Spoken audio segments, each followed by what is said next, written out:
Welcome to the STEM Lockdown Digital School. Welcome back. This is a new week, and I'd like to welcome all our new members who were not with us last week, who are joining us for the first time. Thanks for choosing to join us and keeping your school groove on. Now, my name is Katlaho Matibe, and I'll be presenting the Life Sciences Grade 10 lesson to you guys. If you have any questions that you'd like to ask or anything at all that you will need help with regarding life sciences, you may email me at ls.wiznets@gmail.com, and my Twitter handle is at cat_leg. Welcome to the lockdown school. So now, last week we started off on a new section, a new topic. Oh, just to go back. Guys, remember to use the chat box if you have any questions or anything, or if I'm moving too fast, use it to inform me if I'm moving fast or ask questions. Just remember that. Now, last week we started off on the history of life on Earth, and this falls under the strand diversity, change, and continuity. So today, on today's lesson, we'll be continuing with fossil formation and methods of dating. Now, at the end of this lesson, what we are able to do is we are able to define concepts that are highlighted in bold black, name and explain the different types of fossils, to define dating fossils, to explain how relative dating is done, to explain how radiometric dating is done, and to simply make calculations to determine the age of a rock or a fossil. Now, just a quick recap. As I said, last week, Friday, we did mass extinctions. So we said that mass extinctions are the extinction of a large number of species within a relatively short period of time or short period of geological time. And we talked about the 5 major extinctions, of which from the 5, 2 actually stood out. This is millions of years ago. Of the 2, we mentioned the 3rd and the 5th mass extinction. During the 3rd mass extinction, it occurred about 200 million years ago, and the 5th mass extinction occurred about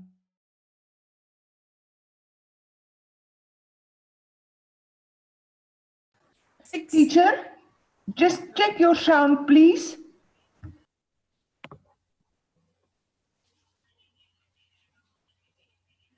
Can you guys hear me? Or I am can hear you, I? but it is distorted. Oh, okay. Sorry about that. Okay, so guys, let me just start off on the recap. Last week we touched on mass extinctions. Am I audible now enough for you guys? Please tell me in the chat Yes, box ma'am. if I'm audible. All right, thank you. So last week we touched on mass extinctions, and we said these are extinctions of a large number of species within a relatively short period of geological time or short period of time. And we had 5 major extinctions that took place millions of years ago. And from these 5, 2 actually stood out. And from these 2, we're talking about the 3rd and the 5th mass extinctions. The 3rd mass extinction occurred about 200 million years ago. And scientists do not know what actually caused this extinction, sorry. And on the fifth mass extinction, it occurred 65 million years ago. This was when we saw a major extinction of dinosaurs. Now, currently, we are observing the sixth major extinction, and this is mainly due to humans causing it. Remember, we said extinction, there are two types of extinctions. We have the natural extinction and the man-made extinctions. So the natural extinctions, we can talk about those that are caused by climate change or geological events. And man-made are what we are currently doing today. We are causing global warming and a lot of stuff that we are doing to the environment that are so bad. So now the sixth major extinction is occurring presently. And then we touch base on what are fossils? What are fossils? And we said fossils are just ancient remains that occurred of species that occurred back then. All right. Now, you guys were supposed to have this homework, but then last week I didn't see that I was way ahead of time.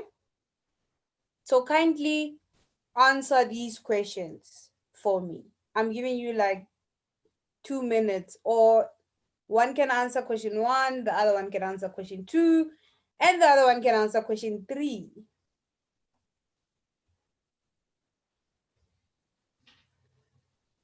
The following questions are about the extinction of dinosaurs on Earth. So, what evidence do scientists use to show that dinosaurs once existed on Earth?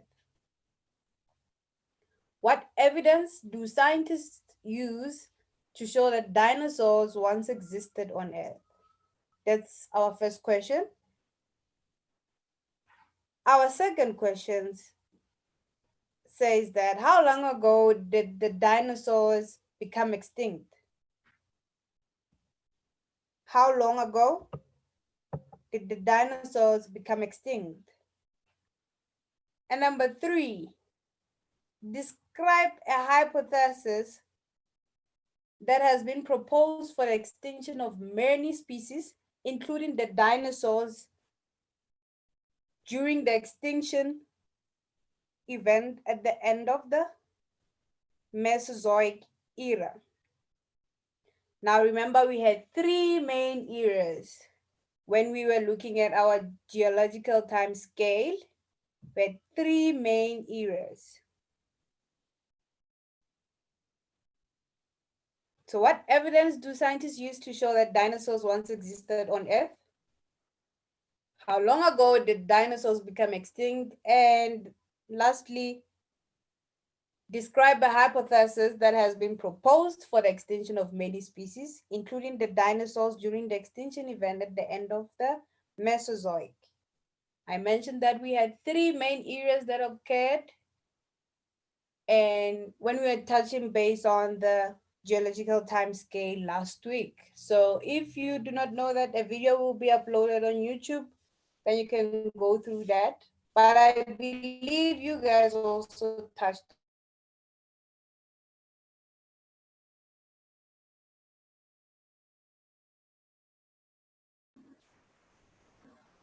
week. Teacher, check your sound, please. Basis of limited evidence, nah?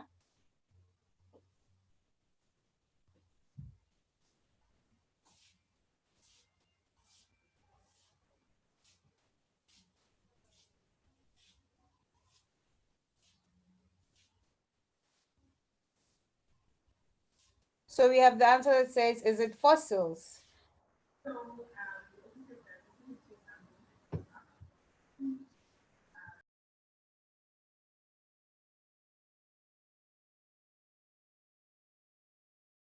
You need to support your answer.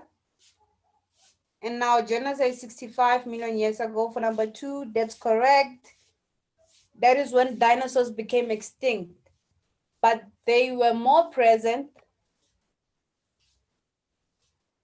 during the Jurassic period, which was 200 million years ago, but they became extinct 65 million years ago.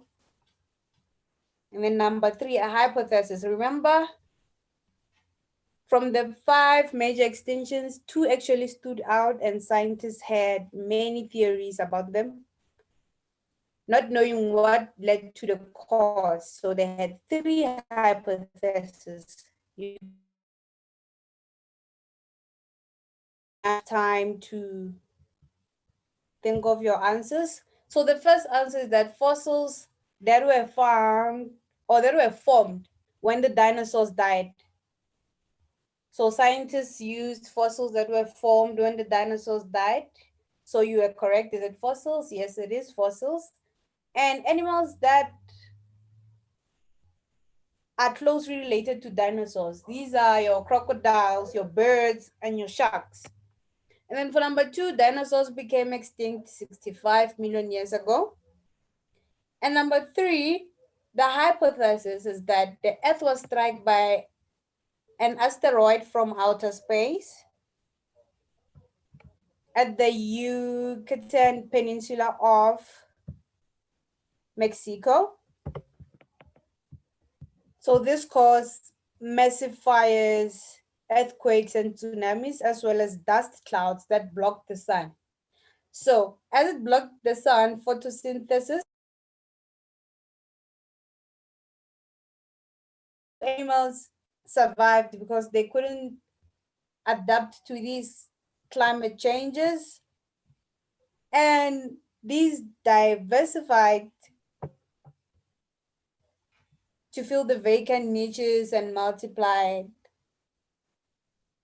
to repopulate the earth. So the mammals and flowering plants became the dominant life forms after the last mass extinction. So yes, I see Jenna gave us a few of those. Gradual climate change, volcanic eruptions. Thank you, Jenna, for your answers. So these are the answers for the little exercise that I had for you guys. So now, today we're focusing on fossil formation, how fossils are formed, and the method used to determine the age of these fossils. How do scientists come to the term that a fossil is 65 million years old? How do they come to that? Now, fossil formation. The richest sources of fossils are found in sedimentary rock. What are sedimentary rocks? Just give me an answer in the chat box. Sand and silt from the land is carried to the seas and swamps by rivers, which forms these sedimentary rocks. So here we have a picture of, oh guys, I'm sorry, I do not have a pointer for this. We have a picture of a limestone. This is an example of a sedimentary rock, whereby layers of rock form on top of each other. As you can see, the lines there,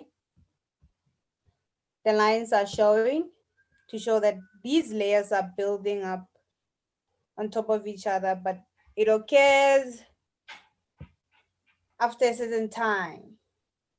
So sand and silt from the land is carried to the seas and swamps by the rivers, which forms these sedimentary rocks. Now the process of fossilization. The remains of dead organisms sink to the bottom. So these are organisms that die near the lakes or the seas by the river. The remains of these dead organisms, they sink to the bottom. The mineral salts also settle to the bottom, and these mineral salts filter into the body of the dead organisms, replacing the organic parts of the bone. The organism then becomes petrified. You see the word is in bold black. Petrified simply means to turn something into a stone. So the organism becomes petrified and the sedimentary rocks are pushed upwards and form dry land.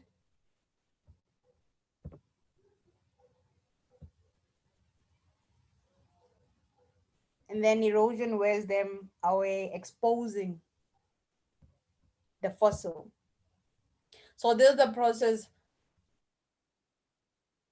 of how fossils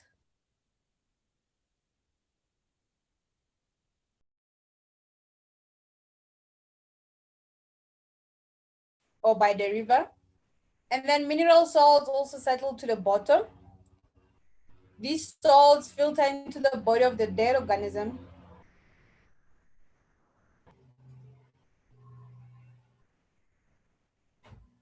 They filter into the body of the dead organism, replacing the organic part of the bones. So the skin, the flesh decays, the soft material of the organism then decays, and then these mineral salts filter into the body, replacing the organic part of the bone. Then the organism becomes petrified, and as years go by, the sedimentary rocks are pushed upwards and form dry land where they're exposed by erosion. What is erosion? Erosion is the washing away of soil, if you can put it like that. That's a definition from grade 7, I think. I should know what erosion is also. Now, looking at this diagram, firstly on top, we have a dinosaur that collapses and dies. And then footprints are left in the mud. Then as time goes by, the flesh rots away and the bones remain. So the water level rises, sediment, the footprints. And as time goes by, a thick sequence of sediments accumulates over the bones. So a thick sequence of sediments accumulate. This is the sands and your silt that are washed into the sea. So they accumulate over the bones gradually, and then the bones gradually fossilize. Now the bottom of the sediments as the bed, it then contains the dinosaur bones. Then the minerals then penetrate or seep through the bones, and as time goes by, erosion exposes the layer of the strata containing the bones and the footprints. Now, our scientists then find these fossils and tell us that, yeah, we found a fossil where we at this particular place, like the town child that last week some of our member mentioned, the town child. They found a town child in South Africa, and it's aged at this age. It occurred in this era. So this is what happens. This is the process. You guys should know this process off by heart. You might be asked this in a test on an exam.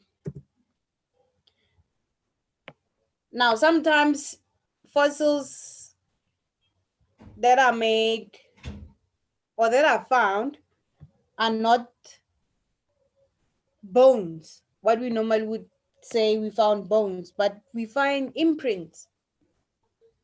So an imprint is left behind when the organism starts to decay before it becomes petrified. Therefore, some fossils are actual organisms or parts of the dead organisms, while other fossils are just impressions or imprints. So other fossils are just impressions or imprints to show that this particular species or this particular organism was once present here, or it once occurred here. So imprints are just drownings of the dead organisms or parts of it left in the stone. So here there's a picture of a leaf imprint. You can actually make an imprint for yourself if you have like clay. If you have clay, you can put your hand or your foot on top of that and let it harden. After it hardens, that's your imprint, your footprint or your handprint there. It's an imprint. So this was an experiment done by students. It's not an actual fossil. So they used a leaf on top of a clay to leave an imprint of the leaf. They let it harden and voila, this is what you have. It is an example of an imprint. Now the sedimentary rock, I asked you guys what a sedimentary rock is, and I haven't seen any responses to that. But anyways, moving on, a sedimentary rock piles up over, sedimentary rocks pile up over each other over millions of years, and they pile up in layers called the strata. The oldest layer is at the bottom and the youngest layer at the top. So certain fossils can be found in certain layers. So this means that these fossils were formed in a particular period. So scientists can get the ages of these rocks or layers of the sedimentary rock to say, okay, this bottom layer actually occurred 300 million years ago, and the youngest layer occurred 50 million years ago. So if you find a fossil in the 50 million years ago layer, then you can associate it in the time around 80 million years, that it existed around 100 million years ago. Hence, it became extinct in the 50 million years era. So are we guys on the same page? Are you guys all right? Am I moving fast or slow? Please do tell me in the chat section. Now, moving to another type of fossil that we have the index fossils.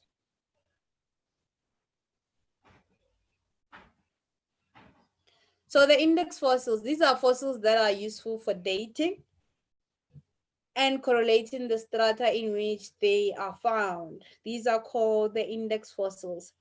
So these ones are used for determining the ages of fossils.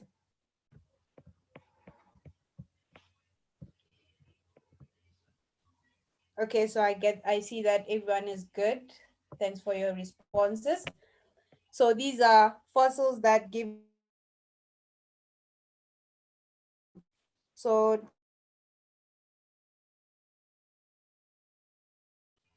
we talked about trilobites, and we said trilobites were also found. Trilobites were also found in South Africa. And we saw a picture of those, and these species are extinct.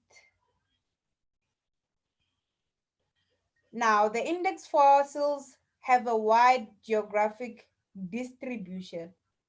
So this means that they are found in many places.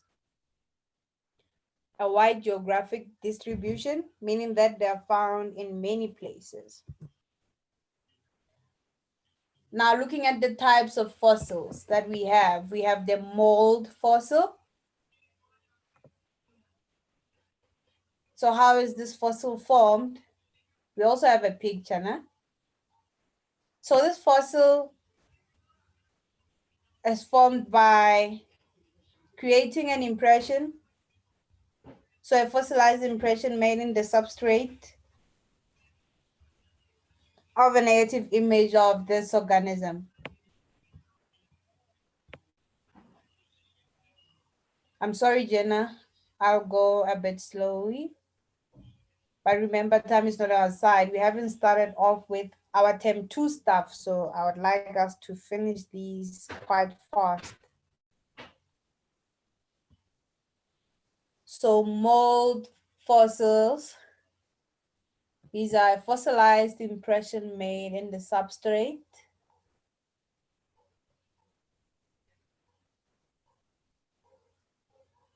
of a negative image of the organism. I forgot to add the word of. So this is a picture of an impression. We saw that an impression is an imprint. So this is an imprint of a leaf. So leaves are imprints of leaves are mold fossils. We don't say imprints of leaves. So we are becoming scientific now. We are calling them mold fossils. And we have cast fossils. These are formed when a mold is filled in. When a mold is filled in and not all the parts of the organism are have decayed or have been washed away. So if some of it is filled in, some parts of it, then it forms a cast fossil. Now here we have a, what did we say this fossil is? This fossil type is. It has a name. It was also found in South Africa. This is a type of an ammonite. And we also have trace fossils. These are fossilized nests, gastroliths, barrels, footprints, etc. So these are found mainly on rocks. So if you go to a mountain and a historic site, for example, or your Mapungubwe, if I pronounced it correctly, Mapungubwe in South Africa, you do find footprints that shows that there was life form here. So these are normally found in rocks. So this is an image of a rock with footprints and fossilized nests, etc. And we also have true form fossils. So these are fossils of the actual animal or animal part. These are normally found in museums. This is an example of a woolly mammoth. We talked about it that it occurred during the Ice Age, and in the Ice Age movie, there's also a character of the woolly mammoth. So you guys are familiar of this fossil from the animation movie. Yeah. So these are the 4 types of fossils that we have. Take note of those fossils and how they form. Now, examples of fossils. Could you quickly give me examples of fossils that we have? Just namely examples of fossils. I'm gonna give you one. We have bone fossils. What else do we have? We touched on those.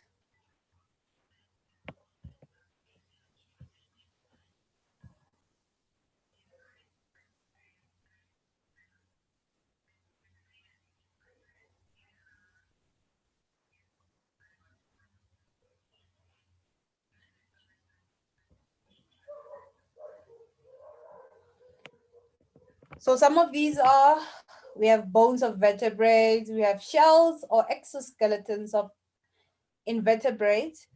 We looked at the bivalves last week, and this is a type of a shell that occurred and was found in South Africa. We have tracks, footprints, burrows, and hardened feces of animals.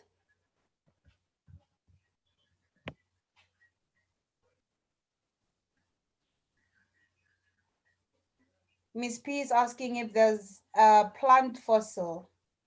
Jenna says yes, there is, and some, as I mentioned, that they leave traces. They leave impressions, but there are some.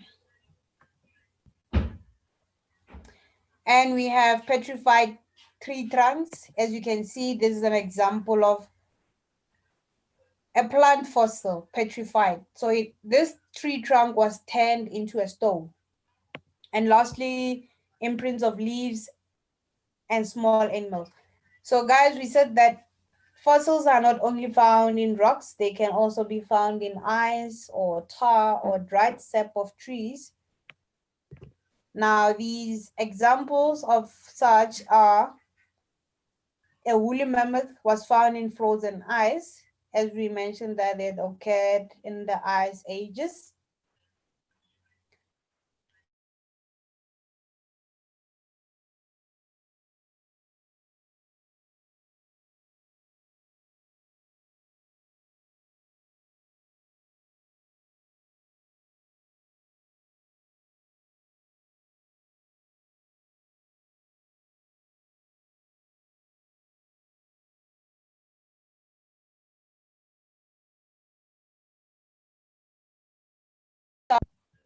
give in a test or an exam.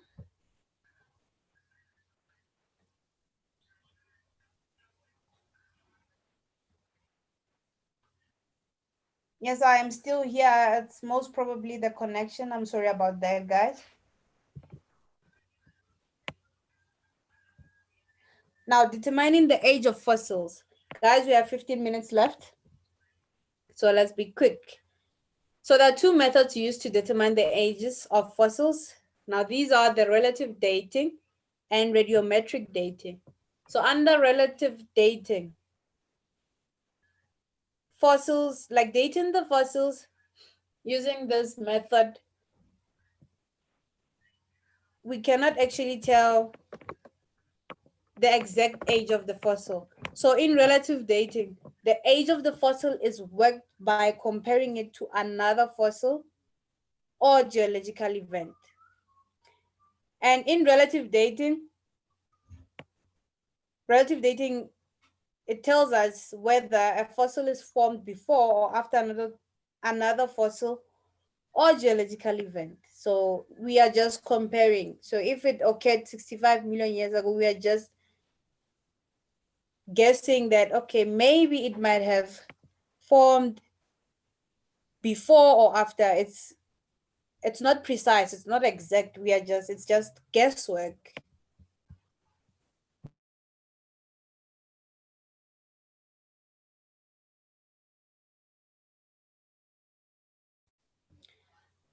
So it does not give the exact ages of fossils. Now, if the original stratification or layering in a rock is undisturbed, scientists can tell that a fossil in a lower layer was formed before the one found in the upper layer. Now, this occurs if there was no disturbances. Remember, this does not tell us the exact age of the fossil. So just take note that under relative dating, it does not tell us the exact date of the fossil, but it compares. Okay, so if the original layering is upset, it is not so easy to compare the age of one fossil to another. However, scientists are unable to use index fossils. Remember, so these are fossils that are used to determine the age. That are used in dating, index fossils. Yeah. Now, if a new fossil and an index fossil is found in the uppermost layer of a rock, then scientists can tell that the rock actually came from a lower layer. If the original layer was upset by a geological event, and if the new fossil was formed before the other fossils. So if a new fossil and an index fossil is found in the uppermost layer of the rock, scientists can tell if the rock actually came from a lower layer or if the original layering was upset by a geological event such as your volcanic eruptions, or if the new fossil was formed before the other fossils. Now looking at this image we have here, it shows the oldest rocks and fossils that are found there. And then as time goes by, the newest rocks have fossils also, so they can determine these based on these 3 points there. So if they're found in the uppermost layer of a rock, then they can tell if the rock actually came from a lower layer, such as these ones, or if the original layering was upset by a geological event or the new fossil was formed before the other one.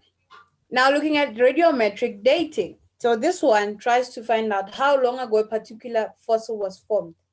So for the term radiometric, radio comes from the word radioactive, and radioactive is used to describe substances that give off nuclear radiation. And nuclear radiation is very useful because radioactive substances decay at a fixed rate. Now, this means that they lose their radioactivity at a fixed rate. So from the term radiometric, metric simply means measurement. So your metric system is your measurement system. And dating refers to the process of finding out the ages of fossils. So radiometric dating tries to find out how long ago a particular fossil was formed by using radioactive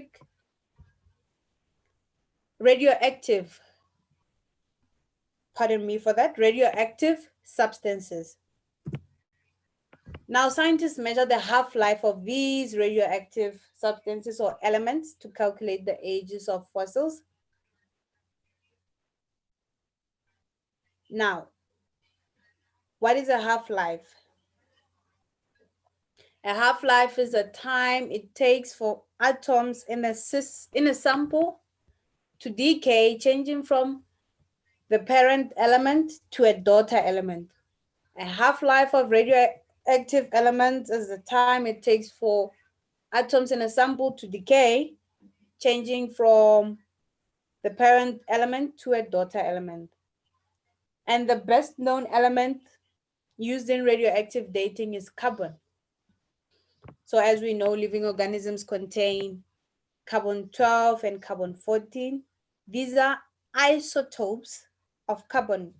So if you see carbon-12 or 14 or carbon with a number or an element with a number, just know that it is an isotope of that element.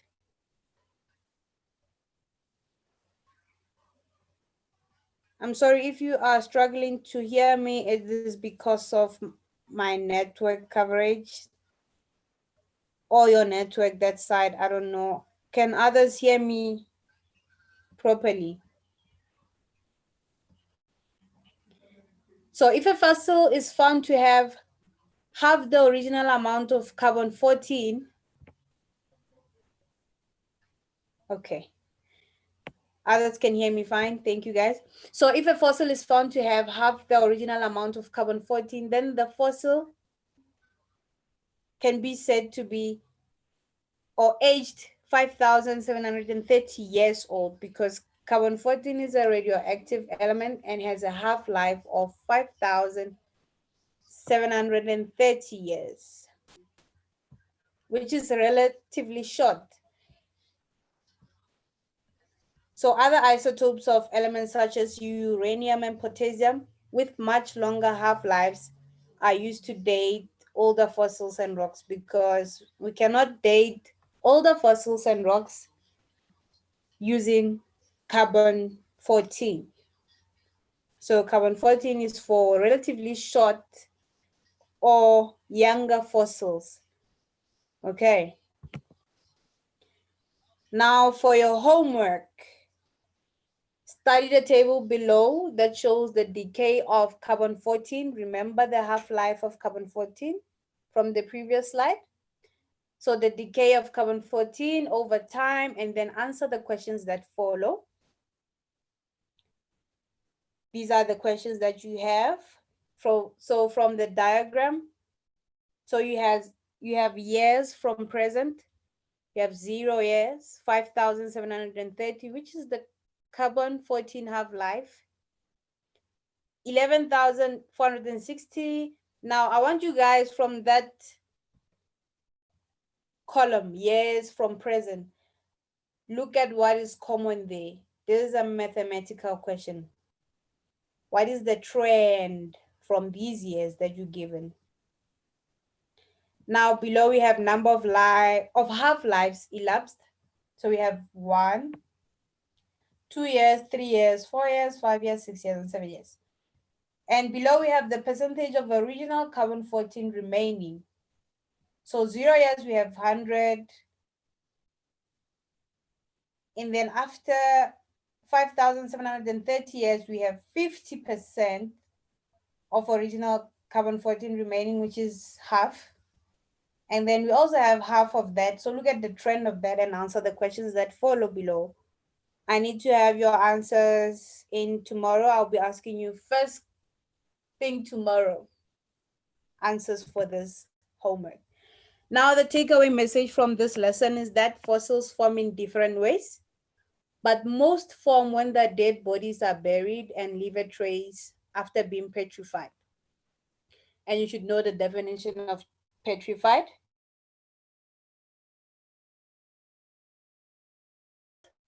Namely the relative and radiometric dating. So under relative dating, we know that it does not give the exact age of the fossil, but an estimate of the year or era it existed in. So this is just an estimation. You can choose to believe scientists or not because they're just estimating based on what they found or based on the ages of the layers of rocks that occur. And under radiometric dating, which can sometimes be called absolute dating because it can give you the exact age of the fossil. We know that, sorry. Oh, so we have 5 minutes remaining. We know that radiometric can give you the exact age of the fossil and it uses up what? Radioactive elements or substances for determining the age. So we use elements such as carbon 14 to determine the age of fossil. But if it is an older fossil that needs to be dated, we can use elements that have a larger half-life, such as your uranium and potassium. So carbon 14 has a short half-life, a relatively short half-life, and it dates younger fossils. So these are fossils that can be found on the top layers. And then the other elements, such as uranium and potassium, they date older fossils which are found at the bottom of your layers of the sedimentary rocks. Now, guys, this was our lesson today. I hope you guys understood. And if you have any questions, remember to use the email address I provided for you guys. That is ls.wiznets@gmail.com. Wiznets, WIZNERDS@gmail.com for any questions that you guys might have. Sean Gordon is asking carbon 14. Yeah, carbon 14 is an isotope of carbon, so scientists usually use that because it is an radioactive element.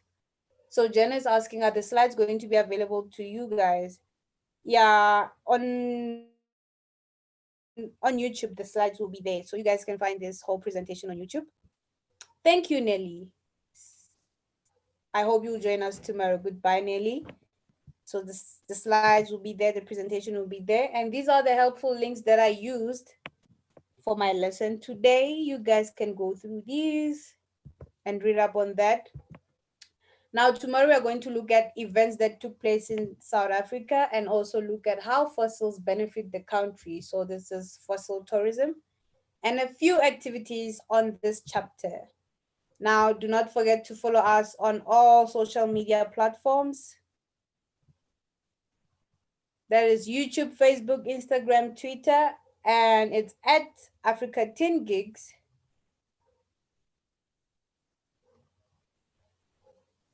So for YouTube, you can type in grade 10 life sciences. Then you'll see under Africa 10 Gigs. So you guys can subscribe under the Africa 10 Gigs channel and you'll see. You can search grade 10 life sciences and then they will pop up. All the lessons will pop up there. But last week lessons were not there for grade 10. So I think this one will be there. Goodbye, everyone. Enjoy the rest of your afternoon. And thank you very much for tuning in for the lesson. Thank you. Goodbye.